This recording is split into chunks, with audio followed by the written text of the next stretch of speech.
Decorations అన్నీ ఆన్లైన్లో order చేసుకొని మేమే డెకరేషన్ చేసుకున్నాము. అందులో మనకు కావాల్సిన థింగ్స్ మాత్రం వస్తాయి, కానీ మనమే కావాల్సిన డెకరేషన్ చేసుకోవాలి. ఏమేమి వచ్చాయని వీడియో లాస్ట్ వరకు చూడండి తెలుస్తుంది. ఇంకోటి ఏంటంటే ఈవినింగ్ ఒక పెద్ద సంఘటన జరిగింది. సో అది ఏందని తెలియాలంటే వీడియో లాస్ట్ వరకు చూడండి. సో మనమైతే నైట్ బర్త్డే పార్టీ కోసం ప్రిపరేషన్ అనేది చేసేస్తాం. చాలా దానికైతే వాన ఒక పక్క, అది మంచో చెడో తెలియదు, కానీ అయితే మాత్రం దోలు తీర్చేసింది.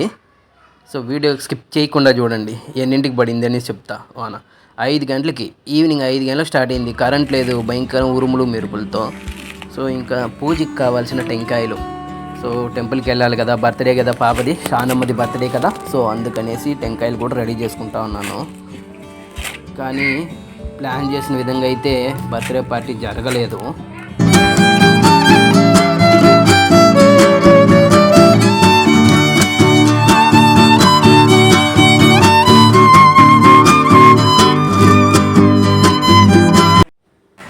కేక్ మార్నింగ్ ఆర్డర్ ఇచ్చాము. ఎంత సూపర్గా చేశారంటే ఫుల్ సాటిస్ఫాక్షను. మా ఊరు పక్కన కనకమ్మ ఛత్రం అనేసి అక్కడ ఉంది, అక్కడ ఆర్డర్ ఇచ్చాము. బ్లాక్ ఫారెస్ట్ కేక్ ఇది.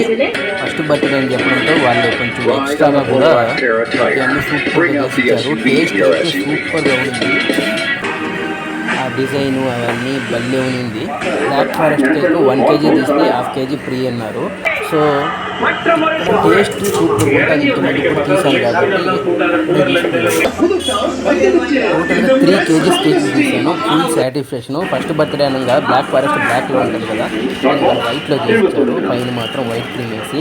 అడిగితే ఫస్ట్ బర్త్డే కదా బాగుంటుంది సెంటిమెంట్ కానీ అన్నారు. మొత్తానికి కేక్ తీసుకొని వచ్చేసాము. ఇంటికి వచ్చే తల్లికి ఇక్కడున్న పిల్లోళ్ళు ఆల్మోస్ట్ డెకరేషన్స్ అయితే చేసి పెట్టేస్తున్నారు.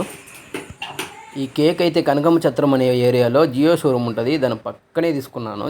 చిన్న షాపు, కానీ భలే టేస్ట్ ఉంటుంది. పెద్ద షాప్లో కూడా ఇంత టేస్ట్ ఉంటుందని తెలియదు, కానీ ఆ చిన్న షాప్లో మంచిగా చేస్తారు.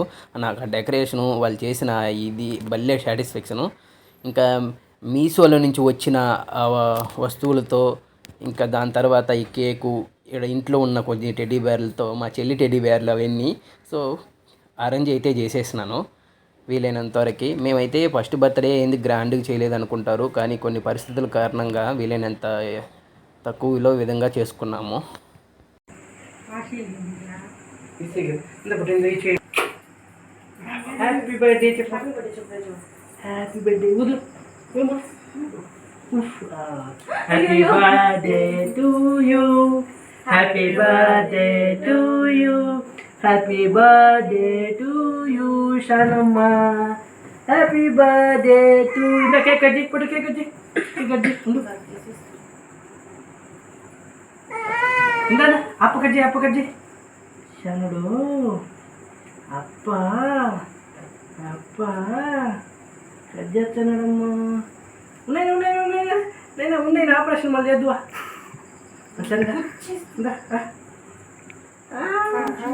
ఇది నైట్లో చేసుకున్నాము ఫార్మాలిటీ కోసం అనేసి. ఎందుకంటే 5 గంటల నుంచి కరెంట్ లేదు, వాన. నైట్ 9 గంటలు చేసుకున్నాము. సో ఎవరే లేరు, నేను, నా వైఫ్, ఇంకా పాప, ఇంకా 3 పిల్లలు మాత్రమే. మళ్ళీ కూడా మరుసటి రోజు అయితే చేద్దామని ప్లాన్లో ఉంది, చేసుకుంటాం కూడా. ఇది 20వ తేదీ నైట్ చేసింది ఇది. సో ఇంకా ఏం చేయను, భయంకర వాన మెరుపులతో ఇలా అయిపోయేసింది. లేదంటే ఇంకా చాలామంది ఉంటారు, కానీ ఏదో ఒక చిన్న సాటిస్ఫాక్షన్. అది ఎలాగైతే ఏదో ఒక విధంగా అయ్యింది అనే ఒక విధంగా సాటిస్ఫాక్షను. నాకు కూడా ఆశే పెద్దగా చేసుకోవాలని, కానీ ఫినాన్షియల్ ప్రాబ్లం వల్ల, ఇంట్లో కొద్దిగా ప్రాబ్లమ్స్ వల్ల కొంచెం చేసుకోలేక ఇలా సింపుల్గా అయితే చేసుకున్నాను. మళ్ళీ ఎప్పుడైనా కూడా చూసుకుంటాంలే అనేసి. అప్పులు పాలవేయడానికన్నా కానీ ఉన్న దాంట్లో సరిపెట్టుకోవడం మేలు అనిపించింది. సో ఉండే ఇబ్బందుల నుంచి అన్నిటి నుంచి గట్టెక్కితే బెటర్ అనిపించింది. సో అందుకే ఇలాగైతే చేసుకున్నాను. పాప అయితే కేక్ టేస్టీగా ఉందనేసి తినేయడమే, తీపిగా బాగుండే కడికి ఎవరు పెట్టా తినేస్తాను.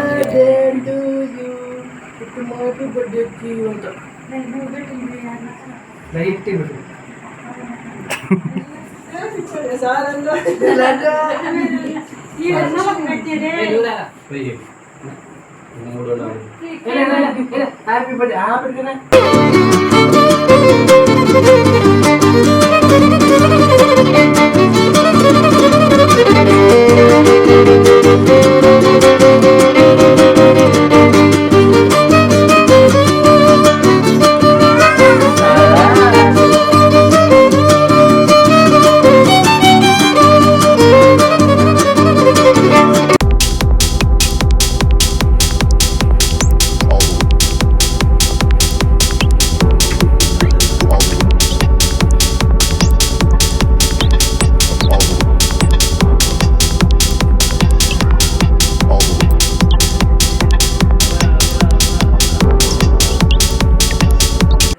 నైట్ కేక్ కటింగ్ అయితే అయిపోయింది. ఇంకైతే ఇక్కడ ఉన్న వాళ్ళకి కేక్ ఇవ్వాలి కదా, ఇస్తా ఉన్నాము. దీంట్లో ఏంటంటే పాపకి వేరే నిద్ర లేట్ అయిపోయింది కదా, ఏడుస్తూ ఉంది ఒక పక్క, ఓ అంటుంది.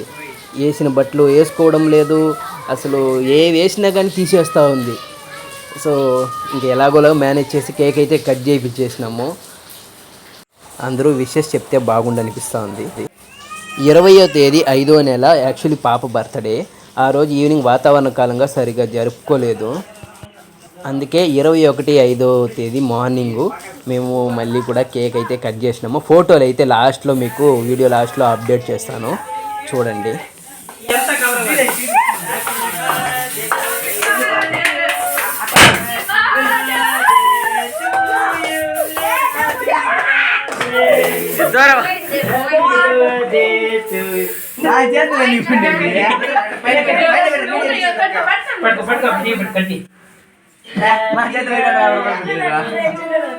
బస్ అయితే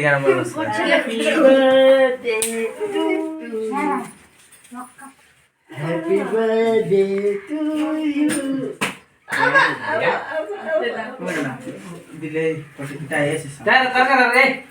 దీంతో ఫోటో తీసిన 7 వేసి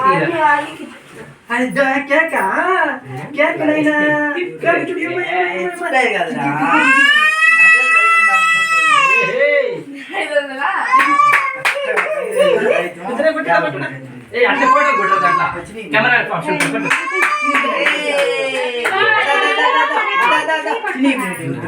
నిలవట్లేదు మా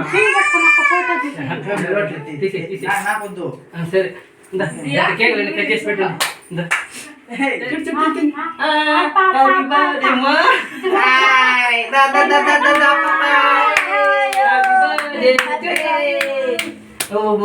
కేక్ పుట్టేసింది.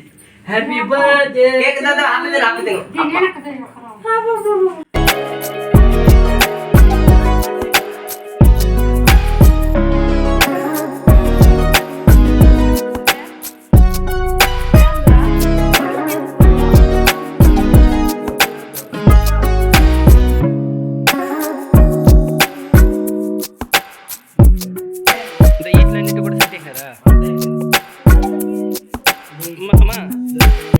మనకి బయట ఎన్ని కష్టాలున్నా ఇంట్లోకి వచ్చినప్పుడు ఇంట్లో వాళ్ళ మనకి హ్యాపీనెస్ కనుక కలిగితే బయట కష్టాలు ఎన్నైనా కూడా మర్చిపోవచ్చు. ఇది ఇంట్లో ఉన్న ప్రతి ఒక్క బాధ్యత తీసుకున్న వాళ్ళకి చెల్లుతుంది. ఎందుకంటే బయట వాళ్ళకి ఎన్నెన్నో కష్టాలు ఉంటాయి, కానీ ఇంట్లో వచ్చినా కూడా అదే బాధలు ఉంటే మళ్ళీ కష్టాలు మళ్ళీ ఇంకా ఎక్కువ బాధలు అవుతాయి. సో వీలైనంత వరకు ఇంట్లో హ్యాపీగా ఉండడానికి ట్రై చేయండి.